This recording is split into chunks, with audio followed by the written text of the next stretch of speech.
So, I was going to review some things because since we had Hans last Thursday in between, I have to sort of get back in touch with what I was talking about. And I will also talk about what Hans was talking about, but I'll come to that in due course, where it fits into what I'm talking about. There are several things I wanted to say that I understood better way back then. It seems like ages ago. We got to get back to clear this up. Remember, I was discovering to myself anyway that one of the interesting things about modernity that you see in research is that the struggle between earth and world becomes the struggle between a total projection of a lawful universe, that's the world part, and what's left of the earth is that anomalies show up that resist being fitted into that interpretation. And there is a struggle to fit the anomalies in, and it's a fruitful struggle because science progresses that way and even gets revolutions that way. But the earth is certainly weakened in that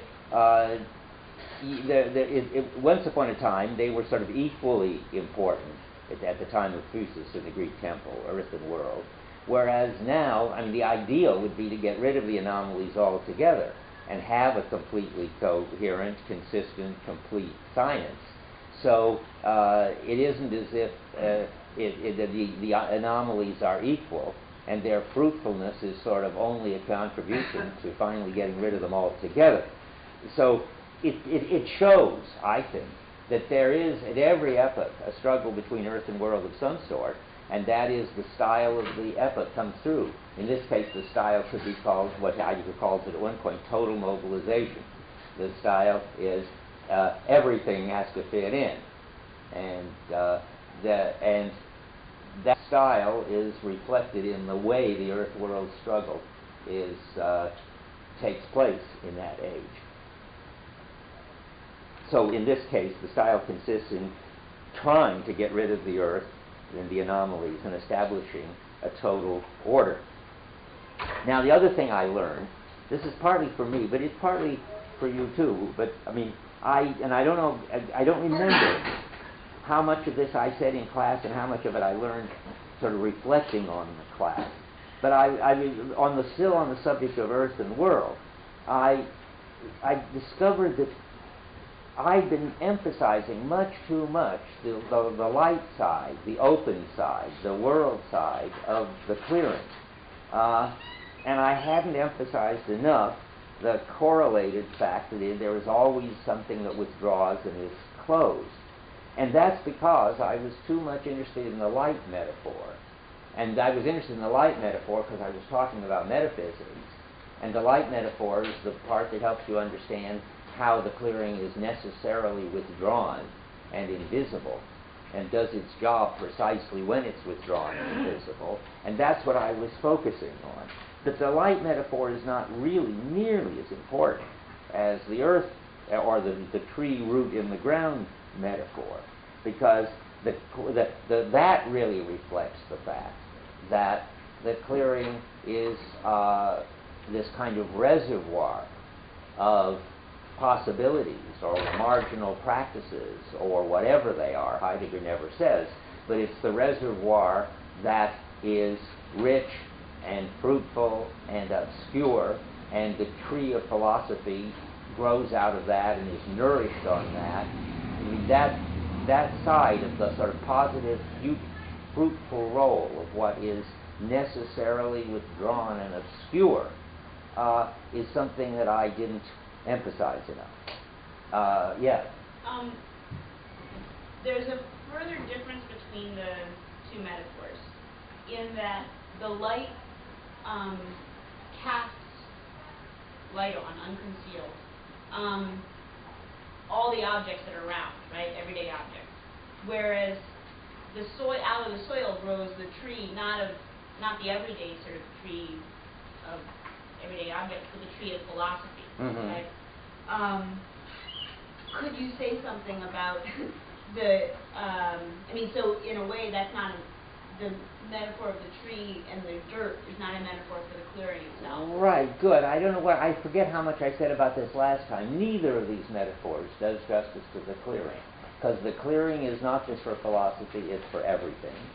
It does withdraw, and it is the background out of which on the basis of which anything is intelligible, but isn't itself intelligible.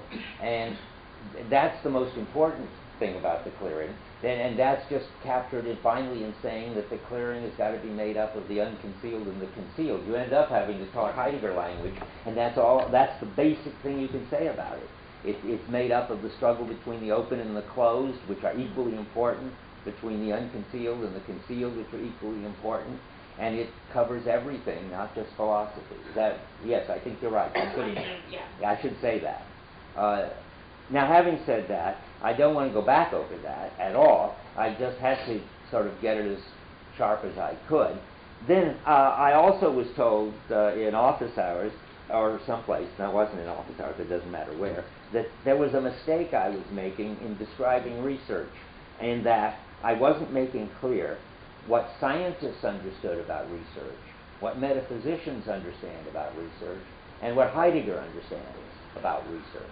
And I wanted, John told me this, and I want to say it because I think it's very right, and I never saw it before, so let me just go through it. Scientists don't know that they're making a projection in which they're determining what counts as real, and then seeing what shows up under that projection. They think they're simply discovering the universal laws of nature, period. They would be very surprised, particularly up to very recently, now maybe since Kuhn, some of them anyway, might go along with this. I think more and more of sort of the younger generation, if you talk to scientists in graduate school now, they aren't at all seeming, the ones I've talked to, upset and outraged by constructivist ideas about science. But people my age, my old roommate who's head of a lab at NIH, finds this preposterous. He's actually dealing with DNA, and I see how it looks to him too. Every day they learn more about this intricate mechanism, the idea that somehow this intricate mechanism isn't the way things are, but just the way things show up given a certain projection. That does not make them happy. Anyway, so scientists, I think, certainly it doesn't belong to the job of scientists to know they're making a projection. Maybe you could make a further distinction, which I was going to make it when I was talking about it, but didn't. There are two kinds of scientists. There are those who are in the ongoing activity authentically, knowing that it's, so to speak, relative to the current understanding in science that there are these anomalies, and that these anomalies might turn out to show that the current understanding is wrong and lead to a revolution, and that would be terrific. Somebody like Einstein certainly knew that. He was not busy trying to get rid of the absence of the ether drift, but try to find out whether maybe that told us that there was something wrong with our whole Newtonian understanding. But then there are the really, I forget what he calls them, and I didn't look it up, but they're in effect the inauthentic scientists. And those scientists believe they've got the right answer now, and that the anomalies are clearly just failures of measurement or failures of ingenuity or something, and they will eventually get it figured out how the current projection works. The idea that the whole current projection on which they base their world, their life, their identity might just all be wrong, and they're ready for the junk heap of history, and they'll just have to die out till the next generation of scientists comes along who has a different projection. These inauthentic scientists can't stand that and don't think that way. So, so anyway, that's so much for what the scientists think. Then, metaphysicians like Kant know that science works because we have a ground plan. It's our categories that determine how nature shows up, and nature shows up as the phenomenal world. I mean, we don't discover how nature is in itself according to Kant. We discover how nature is relative to our capacities to experience things in space and time, and our passive capacities and our active capacities to organize them according to causal laws. And so Kant understands that it's the human beings who project intelligibility. And then what reality is some phenomenon that shows up relative to that projection. And Heidegger knows that that way of looking at human beings as projecting an understanding of reality relative to which everything shows up in the phenomenal world is itself just the current way the clearing is working. Maybe I should back up. And Kant's story is we really do have this receptivity, we really do have these categories, it really is our nature to propose a certain understanding of intelligibility, and then there is the phenomenal world that shows up. And then Heidegger, so he's one beyond. You see, the scientists just think they're discovering the way the world is. Kant says, no, it's our job, it's human beings, not just us in the West, human beings, only we're the only ones that are so advanced as to know it, but all human beings, when they finally understand maturely what they are, will understand that it's only relative to their projection of what counts as intelligibility that anything shows up as intelligible. And then Heidegger says, well, what Kant understands isn't what human beings are, but what human beings right now understand themselves to be, given the current way the clearing is working, given the modern practices. Yeah? Does what Kant knows count as an acknowledgement or an understanding that there is a clearing? No, not at all. What Kant understands is that there's this fact about people, that they are the orderers of things. They lay down the intelligibility, and there's this fact about reality, that it's what shows up as the phenomenal world, and that's not the result of the clearing. That's correct. That's the truth, because he's a metaphysician, so he doesn't know anything about the clearing. I mean, the last thing Kant would say is, well, that's our current way of understanding it here in the West. We happen to have a bunch of categories and, receptivity, and this is our phenomenal world for a while. That's not it at all. That is the objective world out there that we discover. For everybody, for all time. You look worried. Yeah, but... About Kant? Yeah. You think Kant was more... Well, no, it goes back to the same question about why... that we struggled over so much before, about why a recognition of the clearing brings with it the recognition that it's just one clearing.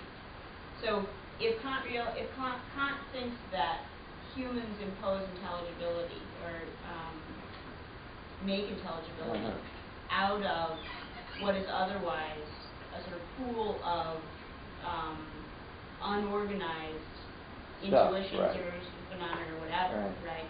Why, the question is why that doesn't count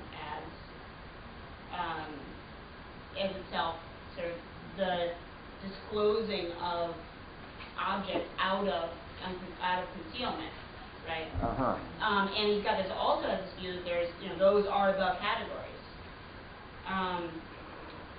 But I don't know. I'm sure we should talk about this. Somehow putting form on matter, which is how Kant understands it, where the matter is something that's always there metaphysically, and the form is something that's there also as long as there are human beings. What about if you think about it epistemologically rather than metaphysically?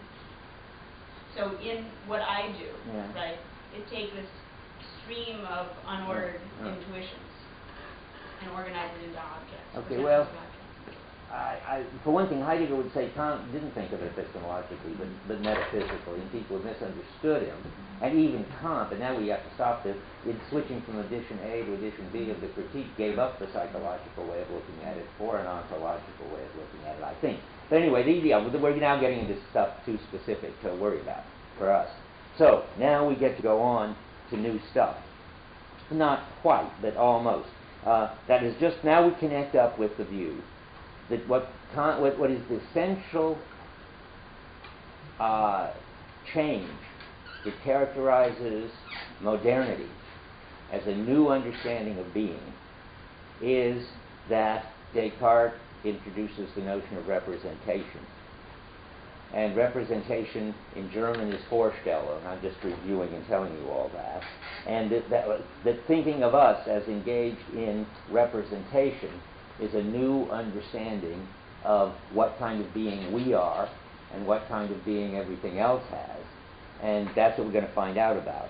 There's a place where he talks about, I hadn't really realized this, but I mean, I knew it, but I didn't remember the passage. I don't think I've read this. But remember I said that sort of there will always be this sort of magic word that the metaphysicians find, which is going to name the being of beings. And the word here is representation. That's, Descartes had the word, but because he spoke Latin and French, he didn't really understand how deep the word was, but as soon as you get it over into German with Kant, and representation becomes Vorstellung, placing before, then we can see that that's the word by which Kant, as a metaphysician, and Descartes sort of, grasped what was the defining characteristic of their age. And he says at the bottom of 132, not quite the bottom, this third line of the paragraph, of the last full paragraph on 132, we must track out and expose the original naming power of the worn-out word and concept to represent, Vorstellung, to set out before oneself, or to set forth in relation to oneself. Through this, whatever is comes to a stand as object, and in that way alone receives the seal of being. And he's summarizing really the core of it right here. That the world becomes picture. Now we haven't got to that yet. That's the next step. Is one and the same event with the event of man becoming subjectum in the midst of that which is. Okay, now with that, I transition from where I was to where new stuff. And that turns out that the two aspects of representation, or Vorstellung, that Heidegger wants to bring out are picture and subject. So I'm going to talk a while about what it means to say that modernity is an age in which there is something like a world picture, and that other ages, like the pre-Socratics, that we say they had the pre-Socratic worldview, but the pre-Socratics didn't have a worldview because they didn't relate to the world as a picture or a view that we do, or we meaning moderns. I'm going to talk about us as if we're moderns today. On Thursday, I'm going to talk about us as if we're postmoderns. In fact, we just happen to be in transition. It wasn't, I mean, it isn't, I mean, it's just an accident in a way. But we still have one foot in modernity. So we, as moderns, have a world picture. And now I'm going to give you 5 characteristics of a picture, which makes it the appropriate metaphor for understanding what follows from this view that we are related to things by representing them, and that everything is for us a representation, all in this special meaning, keep remembering, of Vorstellung, not of copy, not a picture in the mind, but as object. Whenever you hear representation, remember I wrote on the board that you can just substitute objectification. We are objectifiers, and everything is an object. And all of that can be understood in terms of pictures. So here are 5 characteristics of a picture. First, it's total. We get the picture in its entirety. There isn't anything outside the frame. There isn't anything, so to speak, over the horizon. It's like asking of King Lear, what was King Lear's wife like? I mean, that's outside the story. So when you've got a picture, you don't ask sort of what's outside the picture. Everything that counts is in the picture. And he's talking about this on 129. And there's this important metaphor, which I better explain right away. I'm reading about 15 lines above the bottom of 129, where he's talking about that this crucial notion about picture. This whole paragraph is about picture, and the crucial phrase he likes is "we get the picture." Now, unfortunately, for we've got to be very clear, particularly if you read it in German and don't know German very well, that the phrase in German is sich im Bild setzen, which means to put yourself in the picture. And there's an earlier translation of this by Marjorie Green, which makes no sense at all from here on, because she translates that to put yourself in the picture. But what's interesting about this phrase, Heidegger doesn't even hear it, because it's just an idiom in German. Sich im Bild setzen means to get the picture. And that means not to put yourself in the picture, but to stand outside it and get the whole picture. So when somebody describes something, we have the same in English. When somebody describes something to you and you say, I get the picture, you don't mean that you now put yourself into the story. It means that you have a total sort of overview of what was going on. When you listen to the hourly news, you get the picture. The last thing you do is put yourself in the picture. You're not in Kosovo or where the earthquake was or anything like that. So this shouldn't bother you much, because this translation has got it right.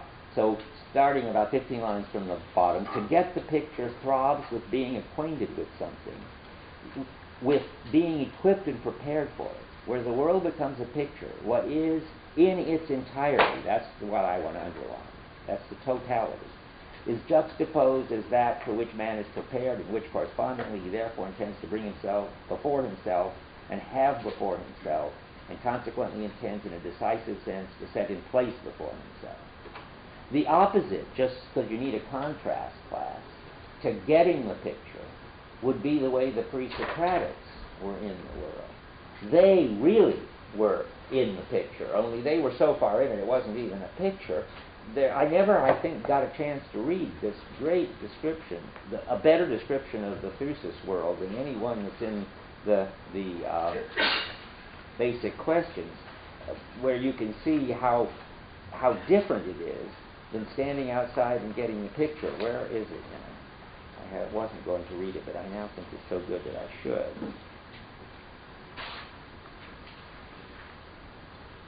Maybe it's not. Where we are drawn in and driven about by its contradictions? Where is it?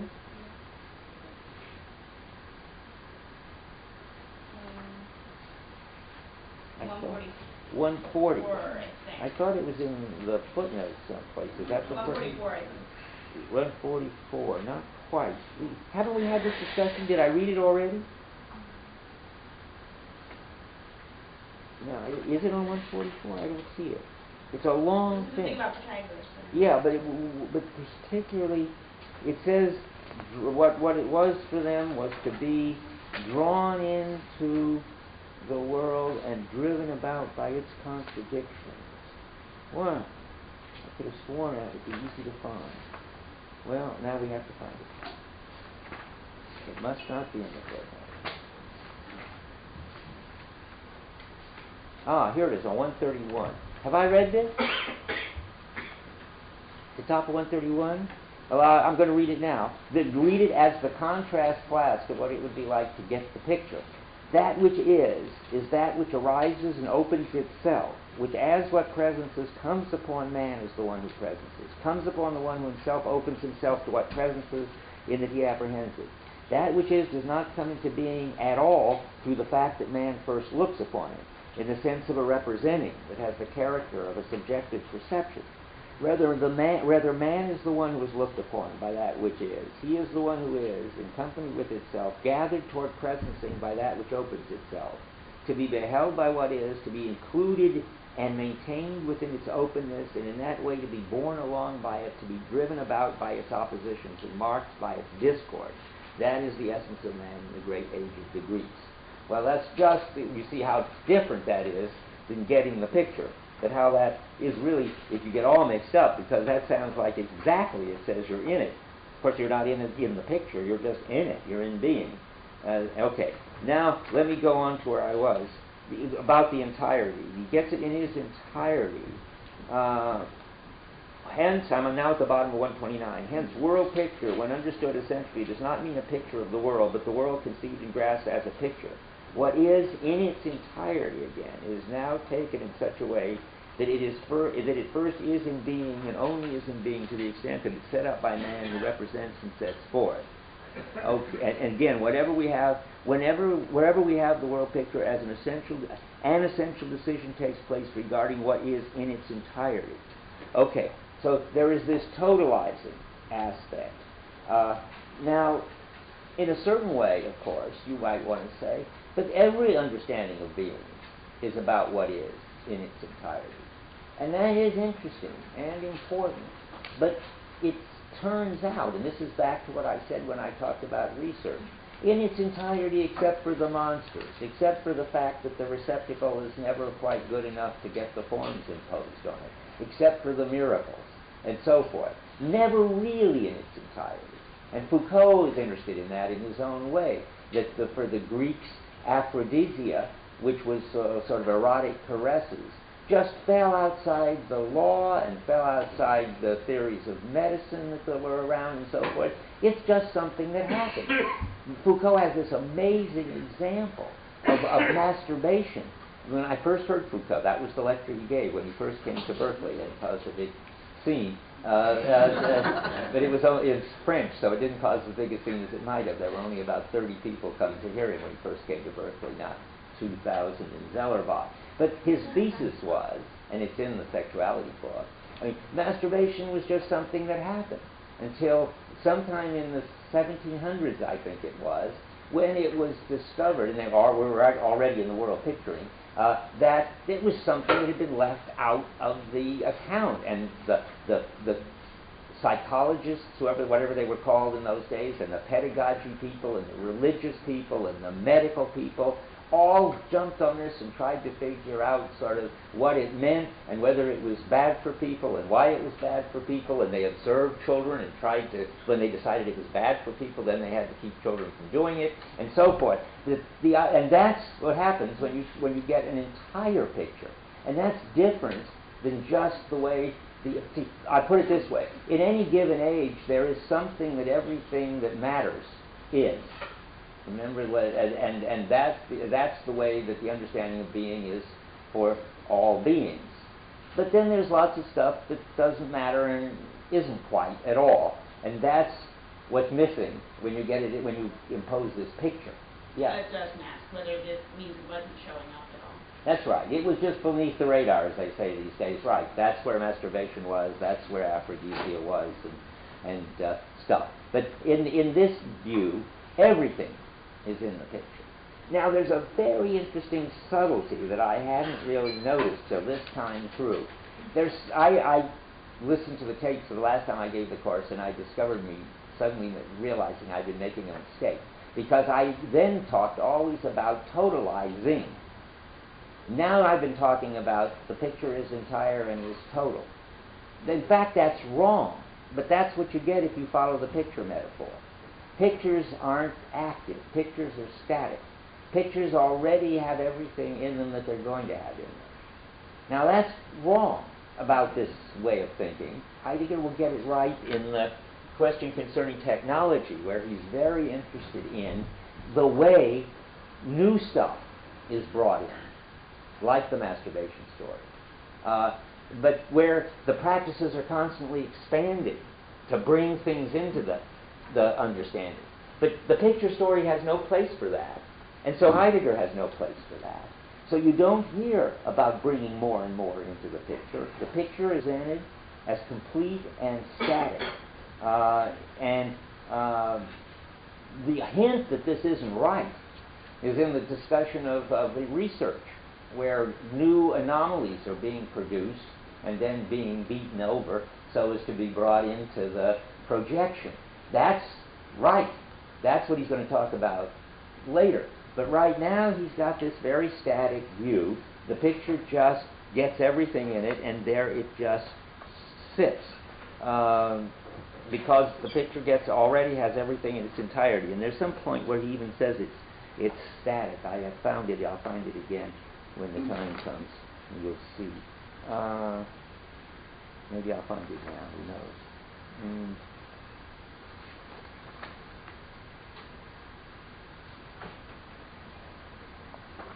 I don't know.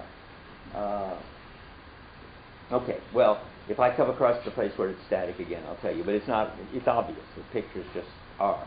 Okay, so number one, you can't say it's totalizing, but you have to say that a picture is total.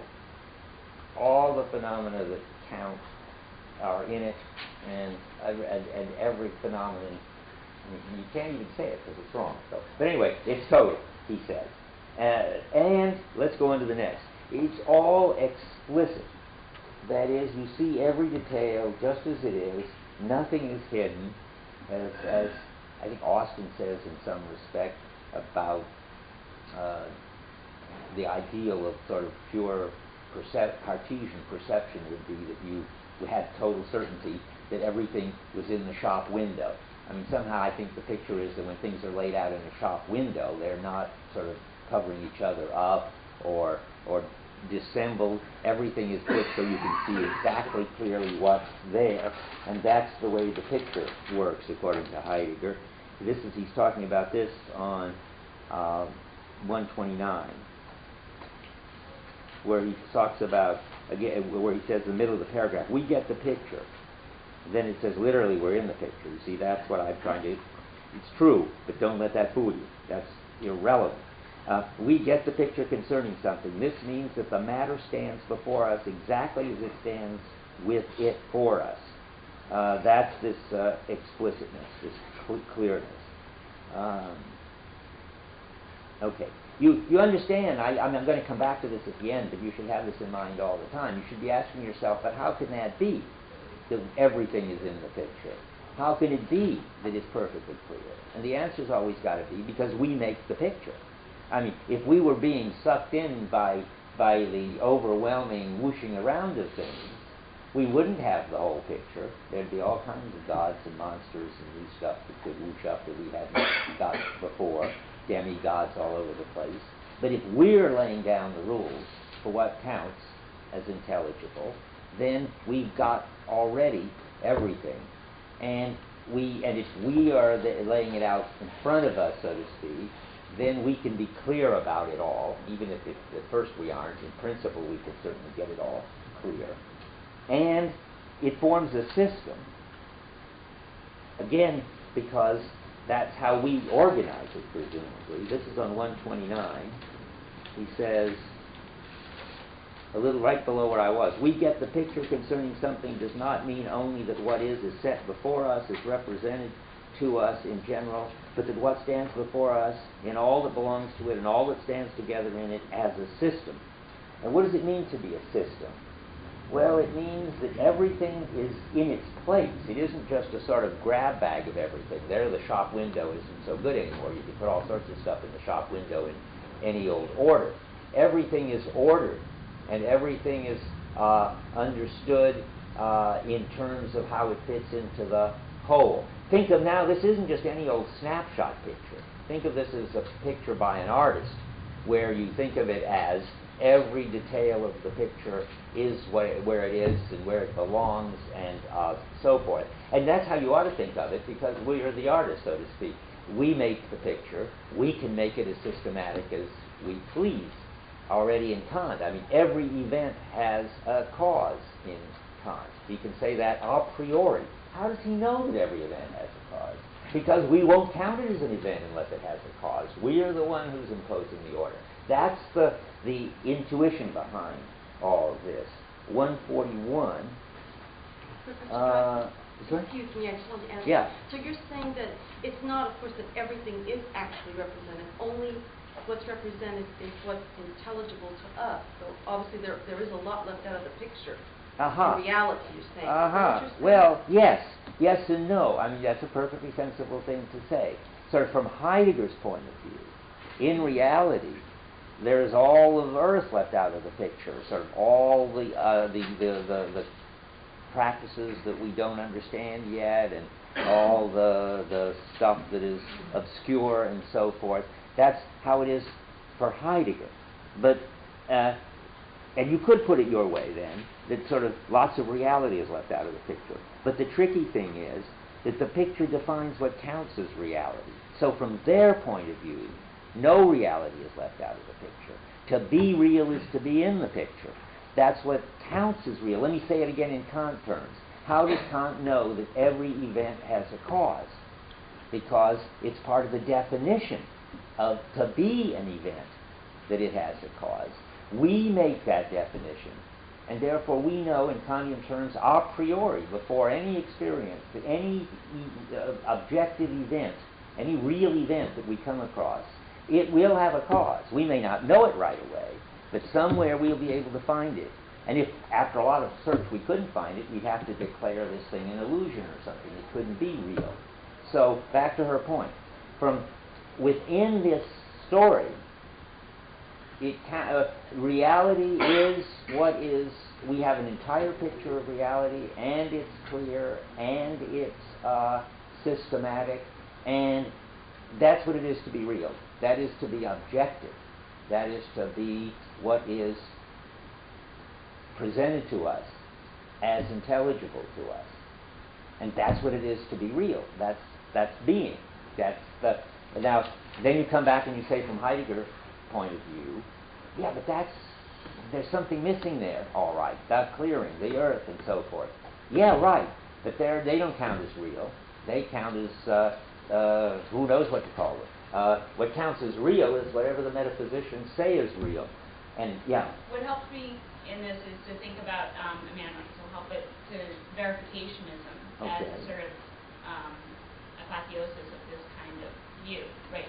You define what something is in terms of the observable consequences of it, and that's all that you can ever say about what the thing is. I don't know if that's going to help very many people, so I'm not going to develop it. But if it does help you, good. Okay, let's see now. So everything, well, I was going to do 141. What's on 141? It's more about system. What belongs, the number 6, what belongs properly to the essence of the picture is standing together, system. But this is not meant the artificial and external simplifying and putting together of what is given, but the unity of structure in that which is represented as such, a unity that develops out of the projection of the objectivity of whatever is. In the Middle Ages, a system is impossible, for there was ranked order of correspondences, that is, hierarchy. And the system is even more foreign to the Greeks, presumably because of all the stuff that just lay outside the system, like aphrodisia. Ongoing activity is a specific bodying forth and ordering of the systematic, in which at the same time the latter reciprocally determines the ordering. Where the world becomes picture, the system, and not only anything, comes to dominate. The reason he puts it that way is that Hegel is the one, in thinking, who saw that if it's our order that we impose, then we're going to organize it in a way that will make it fully intelligible to us, and that means there won't be any elements in it that we can't fit in where they belong. I mean, research tries to do that for nature. Every element will be fitted into the periodic table, and every event will be fitted into the history of the universe, and so forth. But in general, I guess, however you generalize it, I'm not sure. Well, you can see sort of, because it's happening. I mean, when Heidegger says not just in thinking, he means that in practice the world becomes a system. And that must be happening somehow. Because we keep saying, it's all a system, and the system does it, and we have phrases like this, I had some in my mind earlier. It's not my fault, it's the system. And there's sort of now a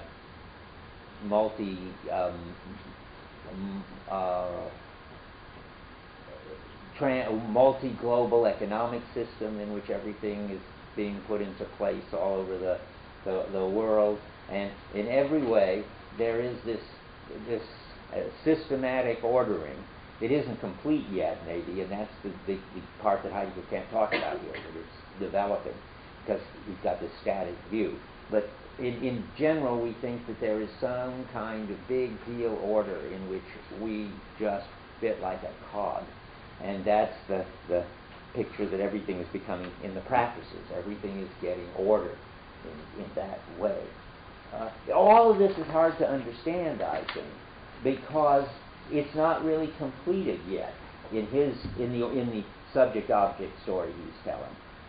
It only gets much more clear in the technology story, where you've got to read it next time as then it'll be a story of how things are going and what direction things are going. And then it gets a lot more clear that things are getting more and more systematic, that we're fitting more and more together, and everything is related to everything else in more and more thorough and complicated ways. And that seems like a very plausible story.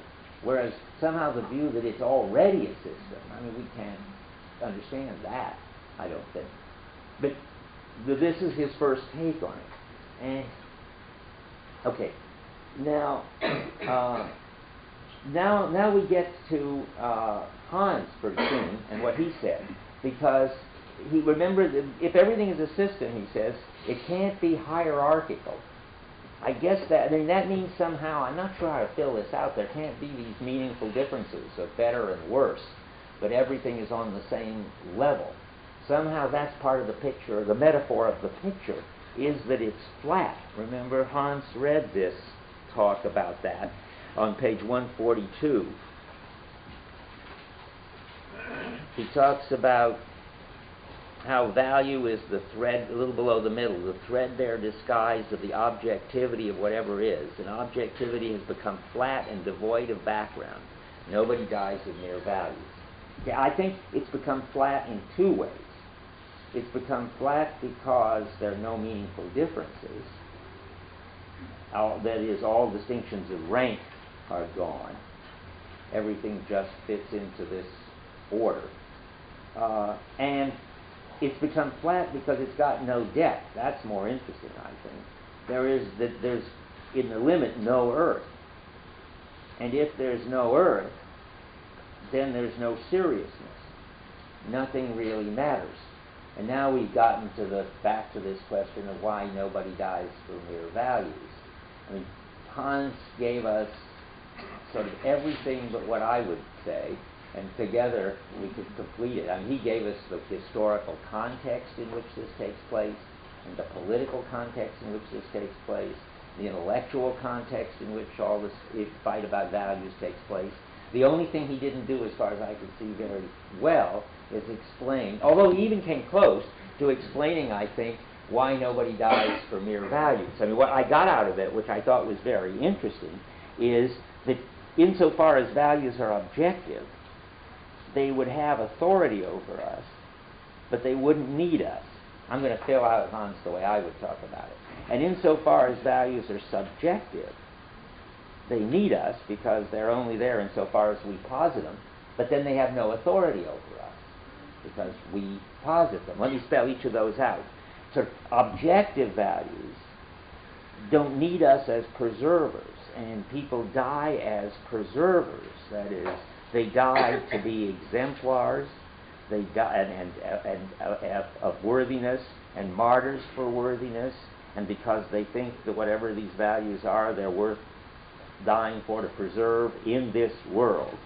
And insofar as they're just sort of objective and are true and live in some other world, it would be crazy to be a preserver. Jaspers has a great story about this.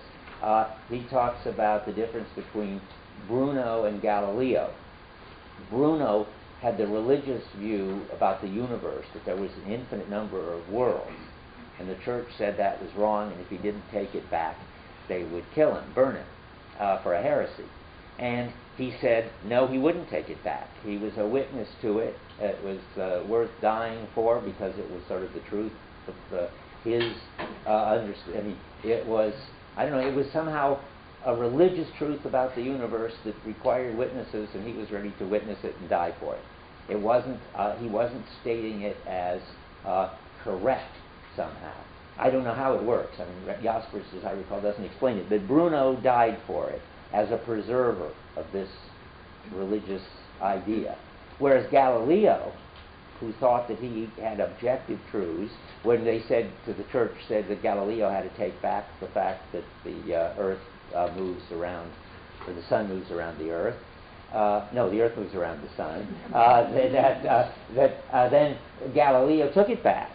And supposedly, it doesn't matter whether it's true or not, sort of said under his breath as he left, but it moves anyway.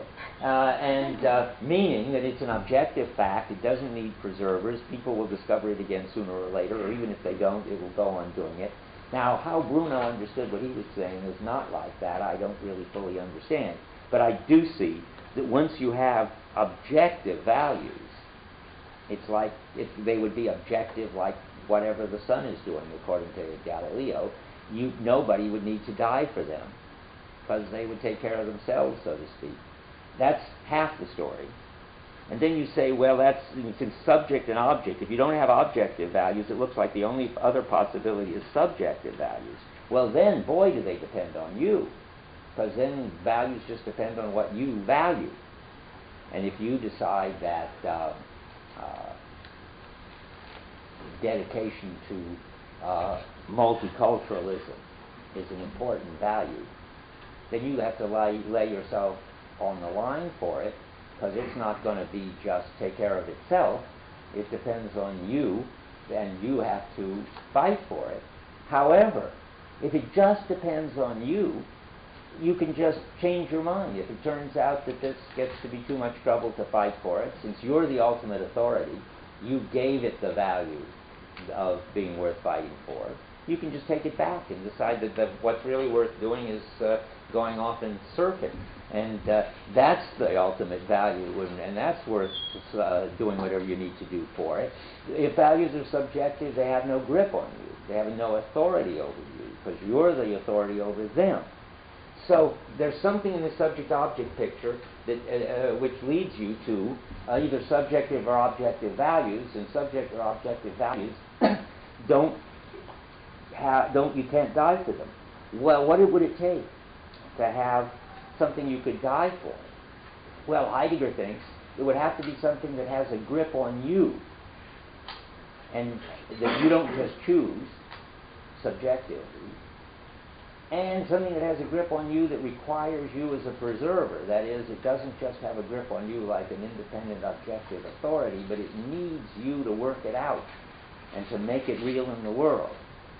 And you won't be able to fully understand that. You will feel drawn to do something that isn't clear to you what you're supposed to do, and it isn't clear to you sort of why you're supposed to do it, but the authority will come from it. I mean, romantic love is one example of it. Kierkegaard's example of it. I mean, you can't decide to love somebody and decide to stop loving them, and you don't understand out of what it is that you love them, and you don't understand fully sort of what you're supposed to do when you love them.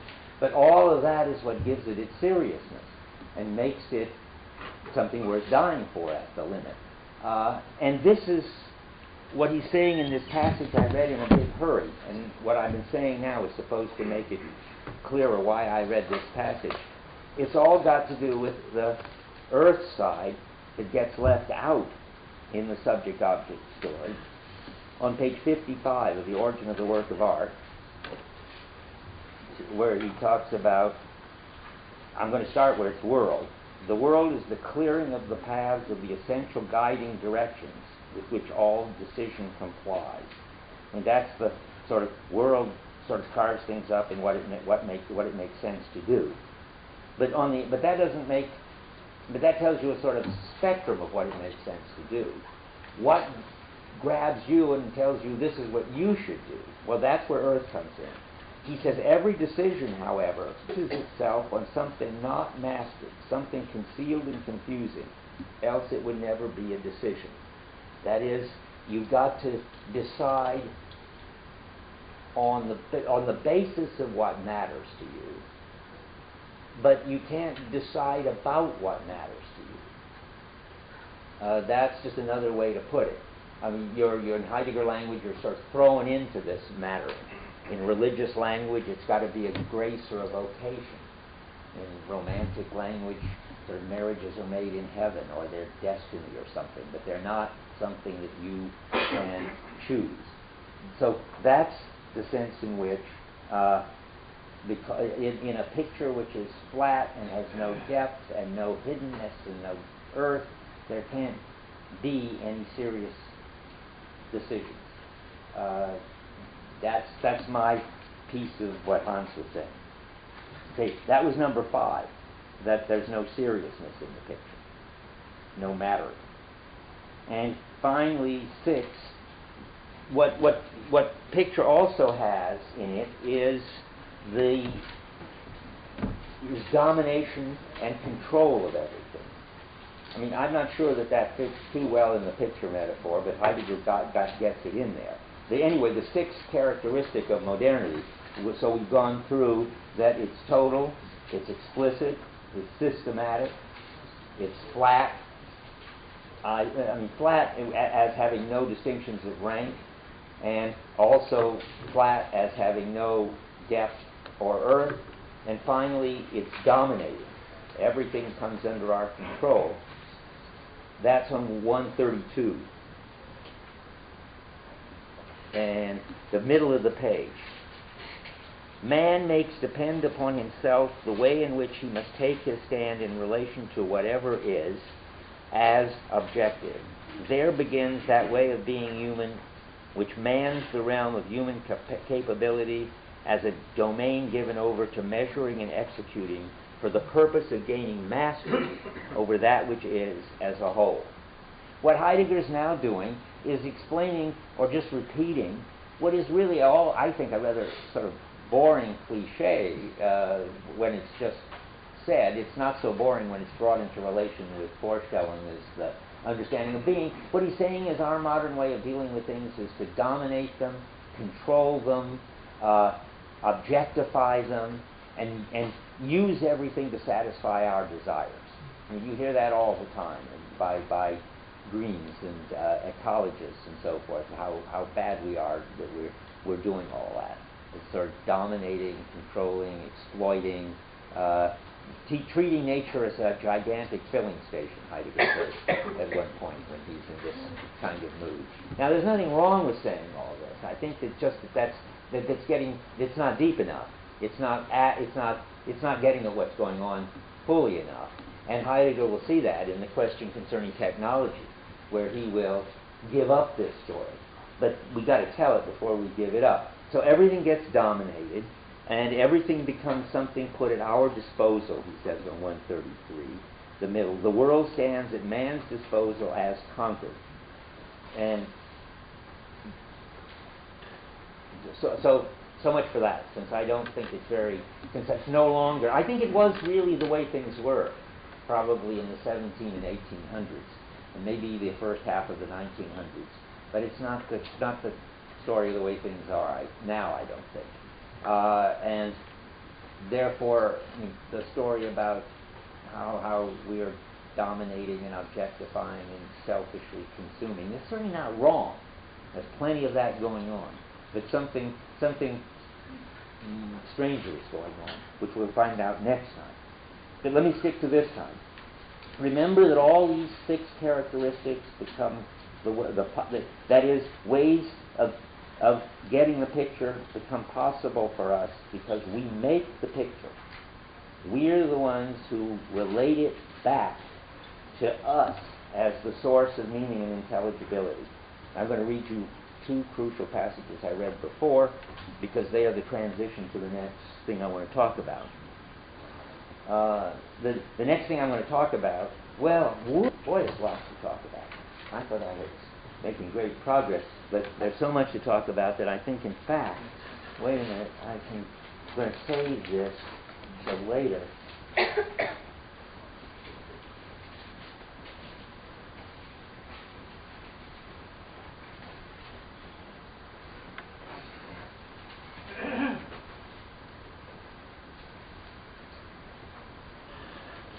And go on to the next subject. Okay, yes, I see why I want to do it this way, but I didn't do it quite right. So we're going to relate everything back to us as the subjects that make it intelligible. And now, this is still part of, I have 2 big parts to the lecture, picturing and subjects, or objects and subjects. And we've done picture and object. We're going to do subject before time is up. But there's a thing in between which we've got to stop at. Because if I say, well, we become the measure of everything. We are the ones who relate it all back to ourselves and give everything meaning and intelligibility. Then some smart person says, this actually happened when I was teaching the course last, some smart student says, But that's already been said by Protagoras. He said man is the measure of all things. And I didn't know whether to congratulate the student or to blame him, because, so I said, this shows that you're really very, very sharp, but you aren't doing the reading, because that's, of course, what Heidegger says would be anybody's reaction. And then Heidegger has to say, no, this is not Protagoras. When Protagoras says on page 143, man is the measure of all things, of that they are, of those that they are and those that are not, that they are not, he is not saying the same thing as Descartes when he says that we are subjects and talks about the cogito. And the question is, well, what is he saying if not that? Well, I can do this rather quickly. What Heidegger says is Protagoras is really saying what Heidegger said in Being in Time, for those who know Being in Time, but you don't need to know it. He says what Heidegger is saying is, first paragraph on 144, retranslating, as Heidegger does, of all things, those namely that man has about him in customary use, equipment, they're ready to hand, and therefore constantly, the particular man, that is each Dasein, is the measure of those that presence, that is, uses some of them, doesn't use them all. I can't both use the desk here and the door to my office at the same time. He's the measure of those that presence, as they presence, like the lectern, and also those to which it remains denied to presence, if they do not presence, the door to my office and my word processor. That which is, whose being stands ready for decision, is here understood as that which presences of itself within this sphere, within the horizon of man. Okay, and who is man? So far, it turns out that, that's what he means. And now the interesting question is, and what view of human beings, as he says at the top of 145, what mode in which man is behind this story? That is, what's the different essence of human beings, according to the Protagoras pre-Socratic story and according to the Cartesian modern story? Well, obviously, once you see it, it's pretty obvious. What counts as man for Protagoras is that a human being who is, give you this list, finite, involved, embedded, embodied, coper. That's what we are. I mean, that's exactly Being in Time story that he's telling, but it's spelled out a lot more in Being in Time. We're finite, involved, embedded in the world, embodied in, and we're coping with things. And if you're that, then you're the measure of all things, in the sense, simply, that it depends on what you're coping with. It's up to you and your current coping interests for what shows up and what doesn't show up. That's the sense, he says at the top of 146, that man is metron, the horizon of unconcealment. And that's pretty straightforward. And how does this differ from man for Descartes? Well, instead of being an involved coper, we are, for Descartes, a theoretical knower. That is, we are detached, disembodied, and instead of perceiving, we're imagining, because in our imagination, we can survey everything, and we are universal theoretical knowers. We can contemplate the whole world at once. This is in the middle of 147. It is one thing to preserve the horizon of unconcealment that is limited at any given time to the apprehending of what presence is. That's the story I just told you about us as copers. That, by the way, it's interesting that there he talks about horizon. For us as copers, there's always something over the horizon we can't cope with, like the stuff in my office. Now, if you're a picturer, there's nothing over the horizon. Everything that matters is already in the picture. So that's the other half. It is another to proceed into the unlimited sphere of possible objectifications through the reckoning up of the representable as acceptable to every man and binding for all. That is, as a theoretical knower, you get the picture from outside, so to speak, of everything. You're not embodied and embedded. You're a pure contemplator of everything. And that's the other version of man as the measure of all things. he sums this up on 147. Let me go on. All subjectivism is impossible in Greek sophism. That's Protagoras. For here man can never be subjective. You cannot become subjective because here being is presencing and truth is unconcealment. Okay, well, now we need to understand what Heidegger means by being a subject and why. You'd think, well, still, after all, even the coper is a subject, you would think, but not the way Heidegger understands subject, and we've got to do that next, but I just want to make sure. Good. Okay, we still have time. Anybody want to say anything? I shouldn't intimidate you for not saying anything. There's been an awful lot of silence, and I now see that with 15 minutes I can do what I have to do. Yeah? If Protagoras is receiving the unconcealment of being, how is he measuring? Is measuring like active? Yeah, he's receiving the unconcealing, and he's the measure of all things, namely, it's up to each individual and their current coping what shows up for them and what doesn't show up for them. It's as simple as that. I mean, it's a really simple point. And that's, he says, what Protagoras meant. And that's all, and that makes sense if you understand who we are as embodied, coping, and even perceiving beings, though coping is better, and he puts it in terms of coping, and I don't know whether he's right or not, but he gets it out of his translation, because it's about things of customary use, like hammers and lecterns and stuff.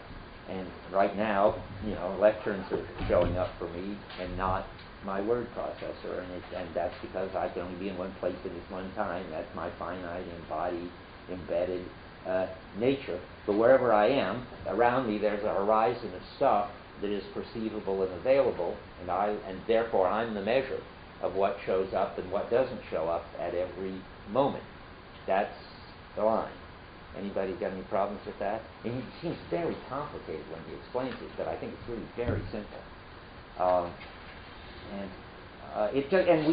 But what's fascinating is that nobody doubts that we have the capacity to cope, to perceive, to imagine, to form theories, and so forth. What's interesting is which of those capacities you think of as essential. And he says the pre-Socratics thought being finite, embodied, and coping was what was essential.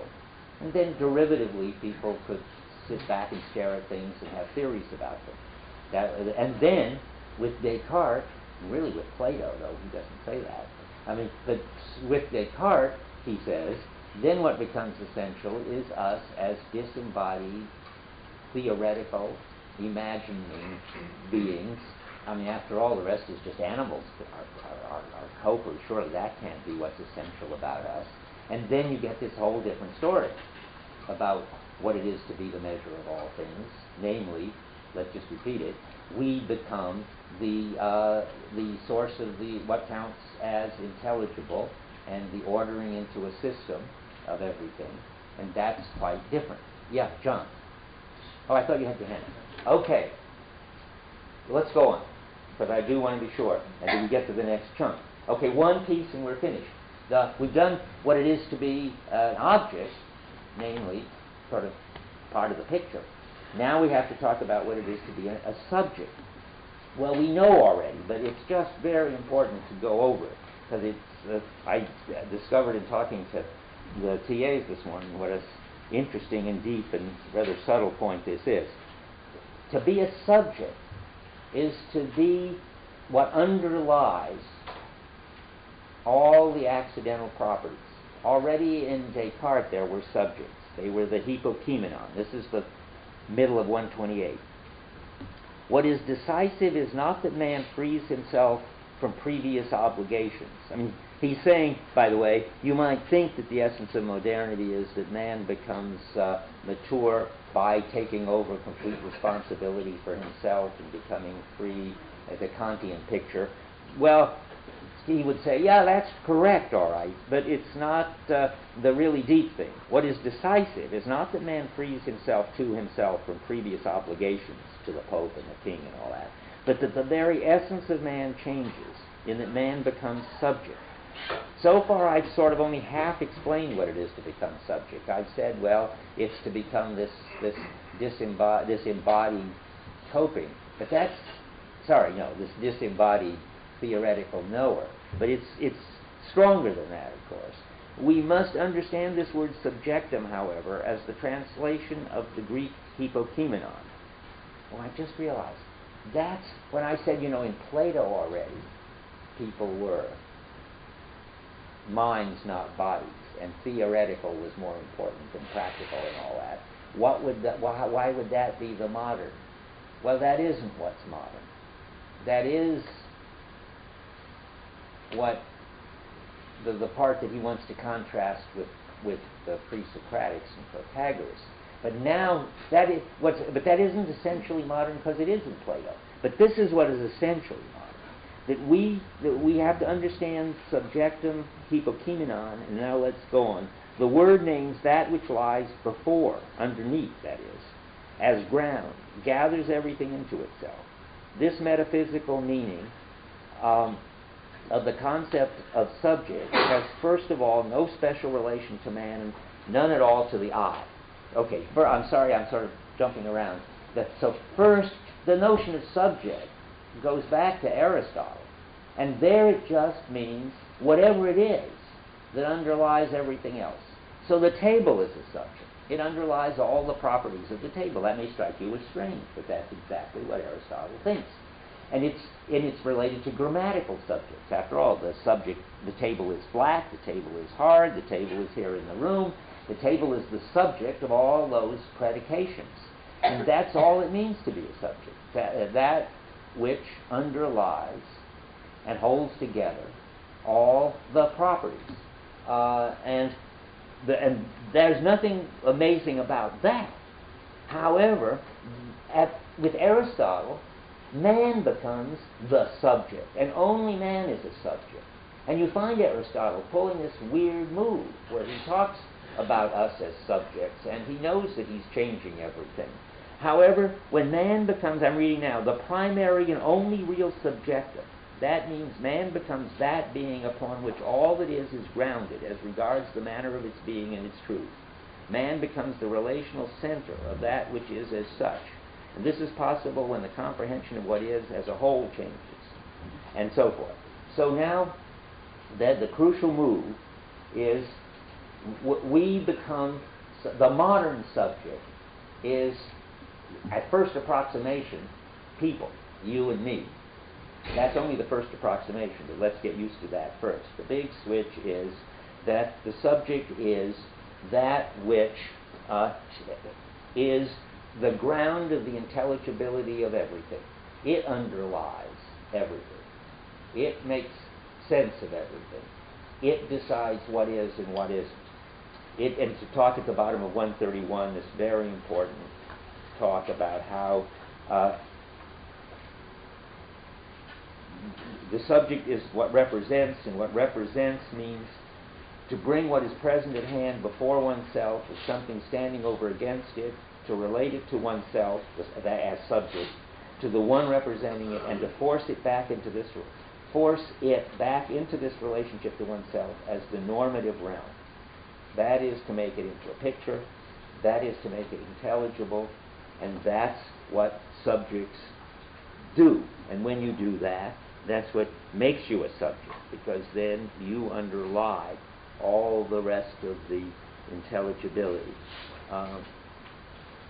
You draw the guidelines for everything, as he says it on 134. I don't want to stop to read that. So Descartes now has changed the meaning of subject by 180 degrees.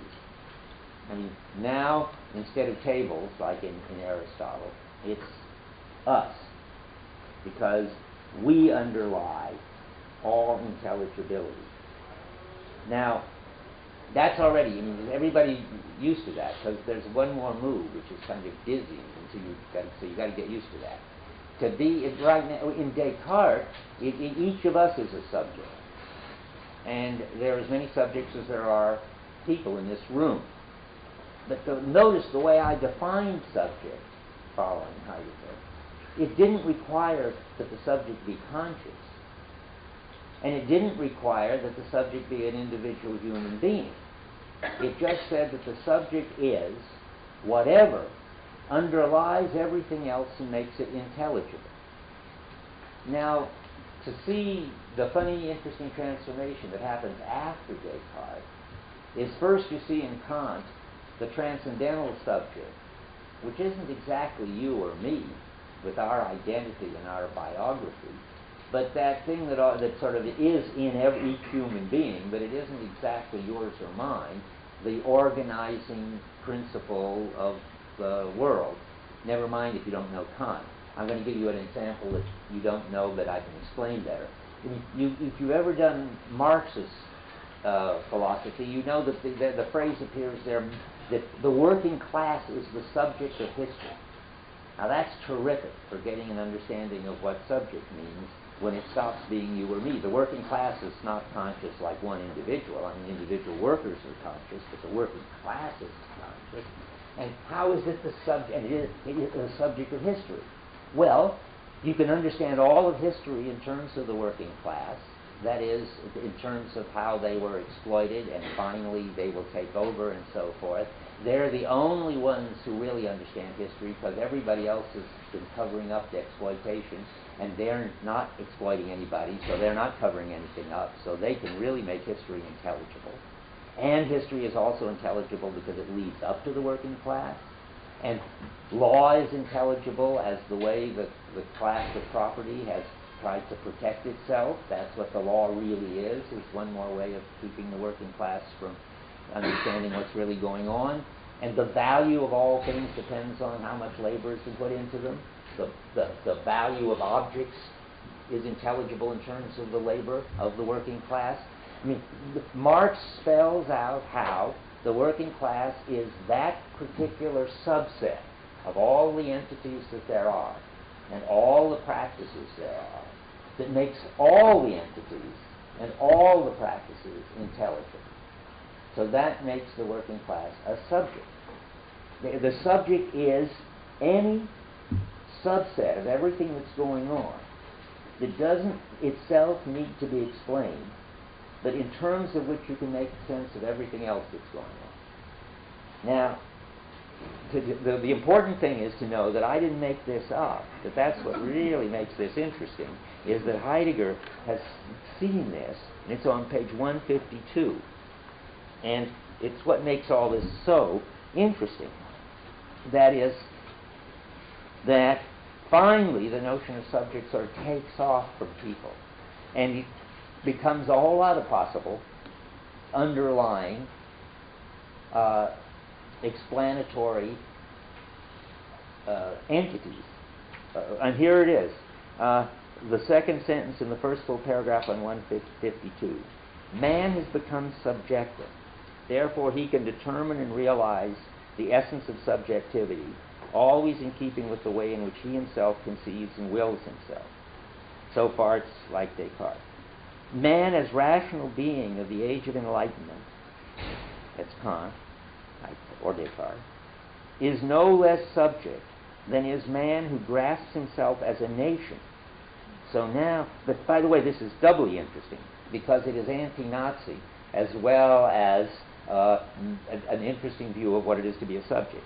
So there's the nation. So if you think that you can explain everything in terms of the destiny of the German people, or the manifest destiny of the American people, or whatever, anybody who thinks that they can explain everything in terms of their nation, that's a form of subject. Or wills himself as people, that's folk.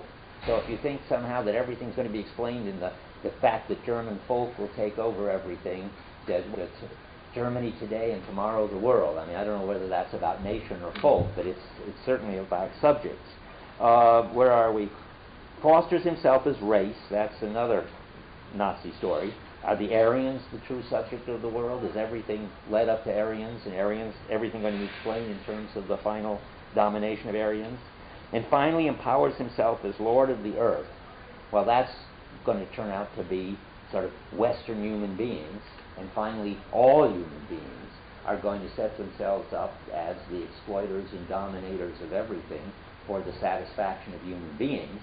Then they're going to be they're going to be the subject, and everything is going to be explained as in the service of human beings. You want to ask? You want to say something? Oh, I thought your hand was up. So, that is, and now I'm just reviewing it with other passages. The subject is going to be whatever is the source of meaning and intelligibility of everything. You get it on 132 at the bottom. And here, this is the last thing I guess, this is one of the last things I want to read. Only because and insofar as man actually and essentially has become subject, is it necessary for him as a consequence to confront the explicit question, is it an I confined to its own preferences and freed into its own arbitrary choosing, or as the we of society? That is, which is going to be the subject, the community or the individual? Is it an individual or as community? Is it as a personality within the community or a group member in the corporate body? Is it as a state and nation, as a people, or as the common humanity of modern man, that man will and ought to be the subject, that in his modern essence he already is?